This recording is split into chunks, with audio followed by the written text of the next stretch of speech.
Hi friends, welcome back to my channel. ముందుగా అయితే అందరికి నమస్కారం అండి. ఆంధ్రప్రదేశ్ రాష్ట్ర ప్రభుత్వంలో చాలామంది లబ్ధిదారులు ఎదురు చూస్తున్న పథకం అన్నదాత సుఖీభవ, అలానే పీఎం కిసాన్ నిధులండి. సో ఈ నెల 20వ తేదీన అలానే 21వ తేదీన రిలీజ్ చేస్తామని అయితే ప్రభుత్వం చెప్పడం జరిగింది. కాకపోతే కొన్ని కారణాల వల్ల అయితే ఈ పథకాన్ని అయితే వాయిదా వేయడం జరిగిందండి. సో అదేవిధంగా మళ్ళీ ఎప్పుడు విడుదల చేస్తారని అయితే చాలామంది అడుగుతున్నారు. సో వచ్చిన సమాచారం మేరకు ఒక డేట్ అనేది ఫిక్స్ చేయడం జరిగిందండి. సో అది నేను చెప్తాను. అదేవిధంగా చాలామంది స్టేటస్ అనేది చెక్ చేసుకునేటప్పుడు వెబ్సైట్ అనేది ఓపెన్ కావట్లేదు. మరి మేము ఏ విధంగా చెక్ చేసుకోవాలని అయితే చాలామంది అడుగుతున్నారండి. సో దాని గురించి కూడా నేను ఈ వీడియోలో డిస్కషన్ చేస్తానండి. సో మీకు అర్థమయ్యేటట్టు వన్ బై వన్ అయితే క్లారిటీగా అయితే నేను చెప్తాను. అంతకంటే ముందు మన ఛానల్ ఎవరైనా ఫస్ట్ టైం విజిట్ చేస్తుంటే ఛానల్ చూసి కంటెంట్ నచ్చినట్లయితే ప్లీజ్ లైక్ చేసి సబ్స్క్రైబ్ చేయండి. సో అదేవిధంగా వీడియోస్ చూస్తున్నారు కానీ లైక్ చేయట్లేదు. సో మీరు లైక్ చేయడం ద్వారా ఈ వీడియో మరికొందరు రికమెండ్ అయ్యే అవకాశం ఉంటుంది. వాళ్ళు కూడా యూస్ఫుల్ ఇన్ఫర్మేషన్ తెలుసుకుంటారు కాబట్టి లైక్ చేసి వెళ్ళండి. సో ఇక లేట్ చేయకుండా అయితే డైరెక్ట్గా అయితే వీడియోలోకి వెళ్ళిపోదామండి. సో ముందుగా చూసుకున్నట్లయితే ఈ నెల 20 లేదా 21వ తేదీన పీఎం కిసాన్ 2000, అలానే అన్నదాత సుఖీభవ 5000 రెండూ కలిపి 7000 అనేది రిలీజ్ చేస్తామనేది చెప్పడం జరిగిందండి. కాకపోతే కొన్ని కారణాల వల్ల అయితే ఈ పథకాన్ని అయితే వాయిదా వేయడం జరిగిందండి. సో అది ఏంటంటే ఆంధ్రప్రదేశ్ రాష్ట్ర ప్రభుత్వంలో యోగా కార్యక్రమం అనేది నిర్వహించడం జరిగిందండి ప్రభుత్వం అయితే. సో ఆ యోగా కార్యక్రమంలో ప్రధానమంత్రి గారు అలానే మన రాష్ట్ర ముఖ్యమంత్రి గారు అయితే పాల్గొనడం జరిగిందండి. సో ముందుగా మనకి తెలియజేసింది ఏంటంటే పీఎం కిసాన్ 20వ విడత ఎప్పుడు విడుదల చేస్తే అప్పుడు అన్నదాత సుఖీభవ నిధులనేవి విడుదల చేస్తామని చెప్పడం జరిగిందండి రాష్ట్ర ప్రభుత్వం అయితే. సో పీఎం కిసాన్ నిధులు విడుదల చేయలేదు కాబట్టి ఈ అన్నదాత సుఖీభవ నిధులు కూడా విడుదల చేయలేదండి. సో ప్రధానమంత్రి అంటే నరేంద్ర మోడీ గారు కూడా ఇక్కడే ఉండడంతో ఈ నిధులు అనేవి విడుదల చేయలేదు కాబట్టి అన్నదాత సుఖీభవ నిధులు కూడా విడుదల చేయలేదండి.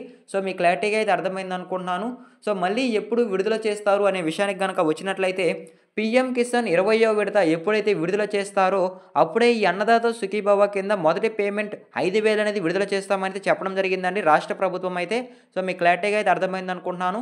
సో దీనికి సంబంధించి ఒక డేట్ అనేది ఫిక్స్ అయినట్లయితే సమాచారం అయితే రావడం జరిగిందండి.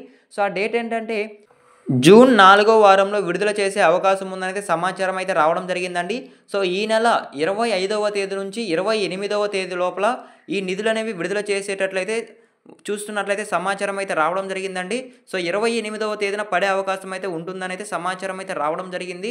సో మీకు క్లారిటీగా అయితే అర్థమైంది అనుకుంటున్నాను. సో పీఎం కిసాన్ 20వ విడత ఎప్పుడైతే రిలీజ్ చేస్తారో అప్పుడైతే ఈ అన్నదాత సుఖీభవ నిధులు కూడా విడుదల చేసే అవకాశం అయితే ఉంటుందండి. సో కాబట్టి మీరు పీఎం కిసాన్ రిలీజ్ డేట్ అనేది ఏ విధంగా చెక్ చేసుకోవాలనేది నేను చెప్తానండి, ఒకసారి చూడండి. సో మీరు ముందుగా pmkisan.com ఓపెన్ చేసి దాన్ని క్లిక్ చేసుకున్న తర్వాత ఇంటర్ఫేస్ అనేది ఈ విధంగా రావడం జరుగుతుందండి. సో ఇక్కడ మనకి క్లారిటీగా మెన్షన్ చేసింది ఏంటంటే 19th instalment of PM Kisan Yojana 24th February 2025న రిలీజ్ కావడం జరిగిందండి. 19వ విడత కింద 2000 అనేది ఫిబ్రవరిలో రిలీజ్ కావడం జరిగింది. సో అదేవిధంగా ఇప్పుడు అక్కడ 9th ఇన్స్టాల్మెంట్ బదులు 20th ఇన్స్టాల్మెంట్ అనేది రావడం జరుగుతుంది. సో అక్కడ రిలీజ్ డేట్ అనేది మారడం జరుగుతుందండి. అంటే 24వ తేదీ దగ్గర ఎప్పుడైతే రిలీజ్ చేస్తారో ఆ డేట్ అనేది రావడం జరుగుతుంది. సో కాబట్టి త్వరలోనే అయితే రిలీజ్ డేట్ కానీ రివీల్ చేసినట్లయితే అక్కడైతే మనం చూసుకోవచ్చండి. సో పీఎం కిసాన్ నిధులు ఎప్పుడో విడుదల చేస్తే అప్పుడే మనకి అన్నదాత సుఖీభవ నిధులు కూడా విడుదల చేస్తారు. సో ఇదే మనకి ఇన్ఫర్మేషన్ అండి. సో పీఎం కిసాన్ డేట్ కనుక ఫిక్స్ అయినట్లయితే ఆటోమేటిక్గా అన్నదాత సుఖీభవ డేట్ అనేది కూడా ఫిక్స్ కావడం జరుగుతుంది. సో మీ క్లారిటీగా అయితే అర్థమైంది అనుకుంటున్నాను. సో ఈ విధంగా అయితే రిలీజ్ డేట్ అనేది చెక్ చేసుకోవచ్చండి. సో అదేవిధంగా చాలామంది అడుగుతున్నారు అన్నదాత సుఖీభవ.comలో లిస్ట్ అనేది చెక్ చేసుకోవడానికి వెబ్సైట్ అనేది ఓపెన్ కావట్లేదు, మేము ఏం చేయాలనేది చాలామంది అడుగుతున్నారండి.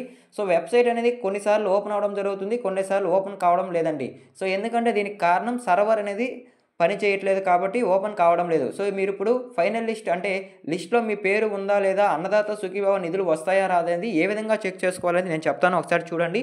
సో మీరు ఏం చేయాలంటే రైతు సేవా కేంద్రాలకు వెళ్ళి అక్కడ అగ్రికల్చర్ అసిస్టెంట్ కానీ లేదా హార్ట్ అసిస్టెంట్ కానీ ఉంటారు. సో వాళ్ళని సంప్రదించినట్లయితే సో లిస్ట్లో మా పేరు ఉందా లేదా అని ఒకసారి చెక్ చేయమంటే సో వాళ్ళ దగ్గర లాగిన్స్ అనేవి ఉంటాయండి. సో ఆ లాగిన్లో అయితే మీ ఆధార్ కార్డ్ నెంబర్ ఎంటర్ చేసి సో మీరు అన్నదాత సుఖీభవ పథకానికి అర్హుల అనర్హులు అనేది తెలియజేయడం జరుగుతుంది. సో మీకు క్లారిటీగా అయితే అర్థమైంది అనుకుంటున్నాను. సో ఈ విధంగా ఒకవేళ వెబ్సైట్ పనిచేయకపోతే సో రైతు సేవా కేంద్రాలకు వెళ్ళి చెక్ చేసుకోండి. సో మీకు క్లారిటీగా అయితే అర్థమైంది అనుకుంటున్నాను. సో అదేవిధంగా చాలామంది అడుగుతున్నారు. ఈ కేవైసీ ఏస్తేనే ఈ అన్నదాత సుఖీభవ నిధులనేవి రావడం జరుగుతుందని అడుగుతున్నారండి. సో, 100% ఈ కేవైసీ ఏస్తేనే ఈ నిధులనేవి రావడం జరుగుతుందండి. సో, అందరూ ఈ కేవైసీ వేయాల్సిన అవసరం అయితే లేదండి. సో, ఒక 90% లబ్ధిదారులైతే ఈ కేవైసీ వేయాల్సిన అవసరం లేదు. సో, ఎవరైతే కొత్తగా అన్నదాత సుఖీభవ నిధులు కావాలని దరఖాస్తులు చేసుకొని ఉంటారో వాళ్ళు మాత్రమే ఈ తంబత్రికేషన్ ఈకేవైసీ వేయాలనైతే ప్రభుత్వం నిర్ణయించిందండి. సో, లాస్ట్ ప్రభుత్వంలో ఎవరైతే రైతు భరోసా నిధులు తీసుకుంటున్నారో వాళ్ళైతే ఆటోమేటిక్‌గా తీసుకుంటున్నామనైతే తెలియజేయడం జరిగిందండి. సో, మీకు క్లారిటీగా అయితే అర్థమైందనుకుంటున్నాను. ఎవరు ఈకేవైసీ వేయాలనే విషయంపై అయితే. సో, ఈ విధంగా అయితే మీరు ఈకేవైసీ అయితే వేసుకోవాల్సి ఉంటుందండి. సో, మీకు క్లారిటీగా అయితే అర్థమైందనుకుంటున్నాను. సో, అదే విధంగా నెక్స్ట్ చూసుకున్నట్లయితే కొత్తగా దరఖాస్తు చేసుకున్న వాళ్ళు ఈకేవైసీ అలానే థంబ్ అప్లికేషన్ ఏ విధంగా వేసుకోవాలనైతే చాలామంది అడుగుతున్నారండి. సో, వాళ్ళకి కూడా సింపుల్ అండి. సో, మీరు ఎలాంటి కష్టపడాల్సిన అవసరం అయితే లేదు. సో, రైతు సేవా కేంద్రం లేదా సచివాలయంకెళ్ళి హార్ట్ అసిస్టెంట్ లేదా అగ్రికల్చర్ అసిస్టెంట్‌ని కలిసి సో, థంబ్ అప్లికేషన్ అలానే ఈకేవైసీ మేము చేసుకోవాలని అడిగినట్లయితే సో, మీ ఆధార్ కార్డ్ నెంబర్ అనేది అడుగుతుందండి. అంటే మీరు పొలానికి అంటే అన్నదాత సుఖీభవకి ఎటువంటి ఆధార్ కార్డ్ నెంబర్ ఇచ్చుంటారో ఆధార్ కార్డ్ నెంబర్ ఇచ్చినట్లయితే థంబ్ అప్లికేషన్ అలానే ఈకేవైసీ అనేది పూర్తి చేస్తారండి.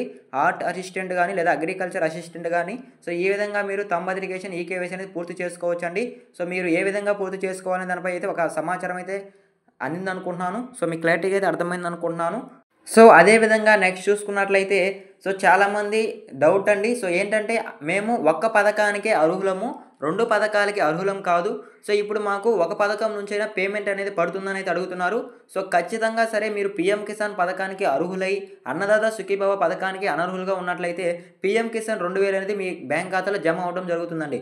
సో, ఇలా 2 పథకాలకి అర్హులుగానే ఉంటేనే మీ డబ్బులనేవి పడతాయనైతే కాదు. సో, ఒక పథకానికి అర్హులుగా ఉన్నా సరే, ఆ పథకానికి సంబంధించి నిధులనేవి మీ బ్యాంక్ ఖాతాలో జమ అవ్వడం జరుగుతుందండి. సో, మీకు క్లారిటీగా అయితే అర్థమైందనుకుంటున్నాను. సో, ఈ విధంగా అన్నదాత సుఖీభవకి సంబంధించి ఒక లేటెస్ట్ ఇన్ఫర్మేషన్ అయితే రావడం జరిగిందండి. సో, ఈ నెల 25వ తేదీ నుంచి 28వ తేదీ లోపల పీఎం కిసాన్ రిలీజ్ డేట్ అనేది కన్ఫర్మ్ చేసే అవకాశం ఉన్నట్లయితే సమాచారం రావడం జరిగింది. సో, పీఎం కిసాన్ కన్ఫర్మ్ గాని చేసినట్లయితే అన్నదాత సుఖీభవ కూడా ఆటోమేటిక్‌గా అయితే కన్ఫర్మ్ అవుతుందండి. సో, ఈ నెల 28వ తేదీన రిలీజ్ చేసే అవకాశం అయితే ఉంటుంది. పీఎం కిసాన్ 2000 అలానే అన్నదాత సుఖీభవ 5000 తొలి విడత కింద మొత్తం కలిపి 7000 అనేది లబ్ధిదారుల ఖాతాలో అయితే జమ అవ్వడం జరుగుతుందండి. సో, మీకు క్లారిటీగా అయితే అర్థమైందనుకుంటున్నాను. సో, ఏ కారణాల వల్ల కూడా వాయిదా వేయడం జరిగిందని కూడా నేను చెప్పడం జరిగిందండి. సో, మీకు ఈ వీడియో మీకు యూజ్‌ఫుల్‌గా అనిపిస్తే లైక్ చేయండి. మీరు లైక్ చేయడం ద్వారా ఈ వీడియో మరికొందరు రికమెండ్ అయ్యే అవకాశం ఉంటుంది. వాళ్ళు కూడా యూజ్‌ఫుల్ ఇన్ఫర్మేషన్ తెలుసుకుంటారు. కాబట్టి లైక్ చేసి వెళ్ళండి.